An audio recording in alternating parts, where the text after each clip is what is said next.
The U.S. has approved possible sale of loitering munitions to Taiwan, which includes 291 Anduril Altius 600 MV UAV and 720 AeroVironment Switchblade 300, with potential sale value of $360.2 million. The U.S. weapons sale will help Taiwan improve its asymmetric combat capabilities.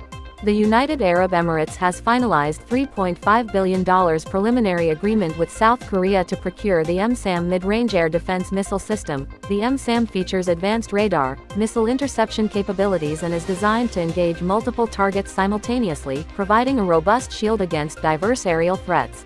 France and Italy have jointly developed SAMP TNG system. Its open architecture allows integration with multiple radars and weapon systems, with ability to manage up to 6 Aster launchers and 6 Shorad launchers. It provides robust protection against a range of threats from drones to ballistic missiles.